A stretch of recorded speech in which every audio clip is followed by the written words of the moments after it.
What's up, guys? It's your boy, Barca Boy 103. Today we're going to be doing the match preview for Atletico Madrid versus Barcelona. Absolutely massive game in terms of the league, in terms of form, in terms of everything. It is a massive game. We're back at the Wanda Metropolitano. The last time Atletico Madrid lost a game there was against Barcelona back in 2019. The day after, Messi won the Ballon d'Or. So it's going to be a massive game. Make sure you guys hit that like button. Let's try to get this video to 100 likes and make sure you subscribe. Let's get into the match preview. So we're going to start off by looking at the league table. We have Real Sociedad in first, Villarreal in second, Atletico Madrid in third, Real Madrid in fourth, and Barcelona all the way down in eighth. I want you guys to take a closer look at the last 5 games played. Atletico Madrid have won their last 4 games and drawn 1. Barcelona are all over the place. 1 win, 1 draw, 2 losses, and 1 draw. So the last draw was with Sevilla. 2 losses were Getafe and Real Madrid. Draw with Deportivo Alaves, and then the win against Real Betis. So Barcelona ain't coming on this game on form. 100% Atletico Madrid are the favorites for this game, especially with the point factor. We are 6 points behind Atletico Madrid, playing the same amount of games, and they are the favorites apparently by the bookies to win this league. Obviously, let's keep it real. Real Sociedad and Villarreal aren't going to win this league. The top 3 will be Barcelona, Madrid, Atletico. The question is, what order will it be? And this game has a huge impact on that order.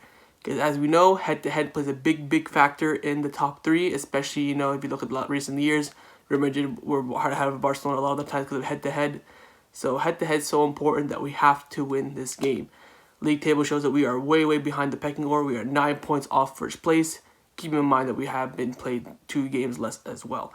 So big game ahead. Table showing that Barcelona are strangling behind and we need to catch up. So let's take a look at Atletico Madrid's last game before the international break. Was a 4-0 win against Dest, Jong Felix getting a double, Marcus Llorente and Luis Suarez scoring.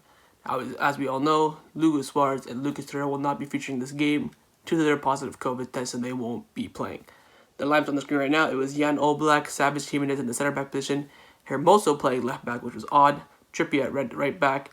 The 2 in the middle were Herrera and Koke, on the left was Saul, on the right was Llorente, and up front was Luis Suarez and João Felix. It's going to be a completely changed lineup because we know that Suarez won't be featuring, Lucas Torreira won't be featuring. They should have Brennan Lodi back. He should be starting now because he was injured and he had to come back from injury. So a lot of changes going to be made for that Atletico Madrid team. And I want to show you guys their bench. Their bench is very strong. Of course, they have Kondogbia, who they signed to replace Thomas Partey, Angel Correa, who could start the game as well. Of course, we talked about Renan Lodi, Felipe, the Brazilian center back. Very strong team. Thomas Lamar on the bench as well.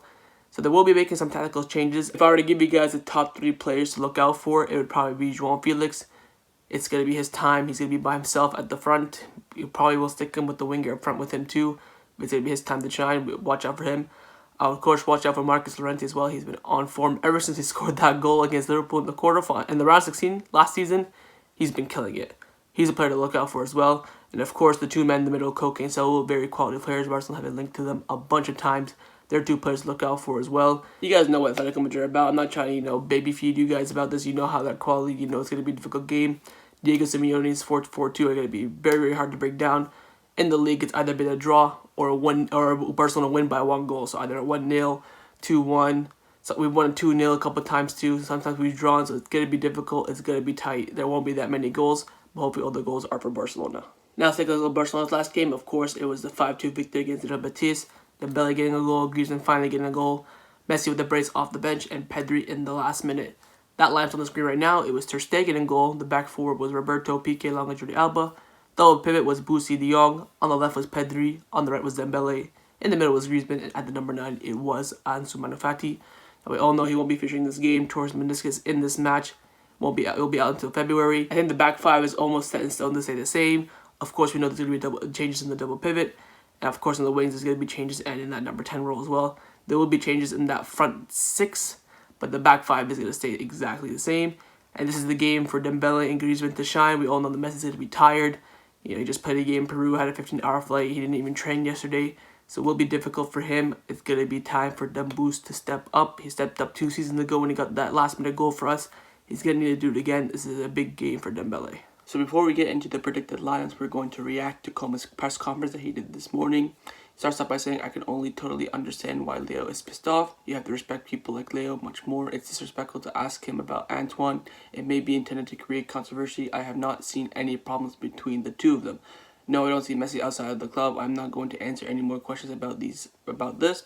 Once again, I don't answer. all the reporters bombarding him with Messi Griezmann questions. It was absolutely ridiculous. But then he just said, you know what, I'm actually not going to answer them anymore. Move on, or I'll leave. Playing a game at 9 p.m. doesn't help us. I understand that Atletico Madrid and Barcelona at this time because it's a big game, but always playing at 9 p.m. for the team is very difficult. Every 3 days there's a game, and you have to get home very late. Suarez missing the game. We also have important losses, and any coaches knows that they can lose a player due to the national team games or even COVID. Antoine's working really well. He's trying to improve. Coutinho has trained and well, and without any problem. He has been training with the group for a week. He can play from the start or off the bench, as we always have to think about the games we have afterwards. Yesterday, I congratulated Guardiola on his renewal. It's important that he continues as a coach. For me, he's the reference point for all coaches, and I'm happy for him. Tomorrow's an important match, and we have to get the good result, and it's important for us. It's important for our way of thinking and points. Atletico Madrid are a very competitive team. We have to fight for titles every season, and we have to do that in order to win. Jong is an important player for me in his position. We don't have many players. That's like a shot at every single midfielder, and that is why we can't give him a rest so often. Tomorrow's game is important, and we'll look for the right moments to give him a rest. That's Koeman, giving hints that he doesn't have the player he wants. He wants Wijnaldum, blah, blah, blah, blah, blah. He's saying that Jong is probably the best player in that double pivot, and you can't really rest him that much because he has no one back up. So that's him saying Ricky Puig isn't good enough. That's him saying Matheus Fernandes isn't good enough. And that's also him saying Elini isn't good enough. João Felix is a great player with a great future ahead of him. Ricky Puig is one of the youngsters who has been working hard to get minutes. Over the last few days, he's been working really hard to convince me, and I think he deserves to play. A little bit of a hint there for Koeman. Hopefully, Ricky Puig will get some minutes. Messi, in my opinion, his future must go through Barca. Nobody can say that will happen in the future. So that was Koeman's press conference. Nothing really surprising. Had a lot of questions about Messi and the Griezmann situation. Says De Jong is very, very pivotal. He said Coutinho is ready and fit to go. He says Frankie De Jong is so important to his system and the squad that he can barely rest him. So a lot of things to take from that, press conference. Of course, talk about Ricky Puig, how he deserves some minutes. So before the press conference came out, the squad list came out. In terms of the squad list, nothing really surprising. We have Araujo out, Busquets out, Titi hasn't come back yet. Matheus Fernandes, of course, not in it, so who really cares? So the squad list is Ter Stegen, Dest, Alinea, Griezmann, Pjanic, Braithwaite, Messi, Dembele, Ricky Puig, Neto. By the way, Neto didn't train with the squad today. He had a little bit of injuries, but he's still fine to travel. Also, Messi, De Jong, Pjanic, and Braithwaite all came back to train today. They didn't train yesterday, so keep that in mind as well for this game. Coutinho back from injury, Lenglet, Pedri, and Jordi Alba, Roberto, De Jong, Junior, Firpo. So those are the first team players. Again, we have Titi missing. Ansu Fati is out with his injury, of course. Matheus Fernandes out, and Araujo and Busquets are all out. So nothing really surprising in this team. The only one surprise I would say is the fact that he didn't take Conrad with us. I think Conrad would have been good on the bench, but he chose to bring in a third goalkeeper instead. So I don't understand why he brings R9 Tays. Like, we already have two goalkeepers. Like, why do you need a third one? I don't know if it's some La Liga regulation. I'm not too sure, but I would have brought Conrad. I don't know why he didn't, but that's the only fault I would say that there is in the squad list. Time to predict the lineups. We're going to start with, of course, Ronald Koeman, the manager. I think this is going to be a pretty easy lineup to predict because everything based on international break, based on players who stay, based on players who go, it is going to be set in stone of what this starting XI is going to be, and it's on the screen right now. So I went with Ter Stegen in goal, best keeper in the world, didn't even go on international break. He's going to be starting. Back four, I went with Jordi Alba at left back, of course. Didn't go on international break. He's fit and ready to go. Koeman Lenglet only played one game out of 3 for France. He's fit and ready to go. Gerard Piqué, of course, didn't go on international break either. He's fit and ready to go. And the question is, of course, is that right back? Will he go with the Dest? Will he go with Roberto?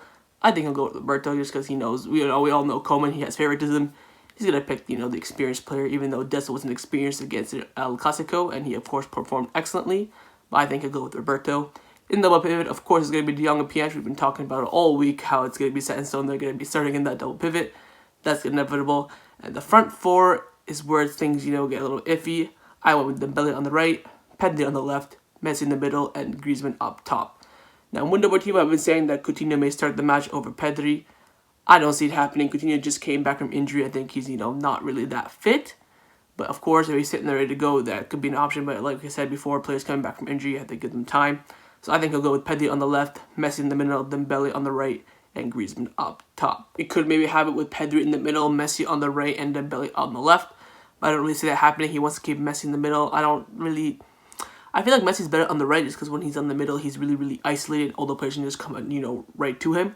When Messi's on the right, the players will have to come out of position to pressure him.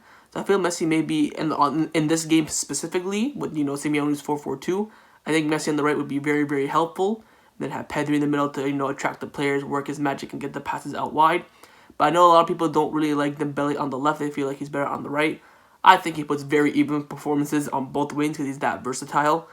So it's going to be, between the, I think that's the front four he's going to pick with, but where he positions them is up for grabs. It's up for debate. So that's my Koeman lineup. Let me know what you think Koeman's going to do down in the comments below. Now it's time for my lineup, what I would do if I was Barcelona coach, and my lineup's on the screen right now. Of course, I'd go Ter Stegen, same reasons. Jordi Alba, Lenglet, PK, same reasons. And of course, I'm smart, so I'd go to Dest, pace, speed, skills. Oh, wait, pace and speed is the same thing. Speed, skills is all you need at right back, especially bombing up and down that connection with Messi. In the double pivot, a surprising shock. Of course, I put in Ricky Puig because, he's our best midfielder. So I'd go Ricky Puig and Jong. In the middle, I'd go with Pedri. On the right, I'd go with Messi. On the left with Dembele. And up top, I'd go with Griezmann. Similar to what I said from before, I think Messi on the right in this game would be more useful.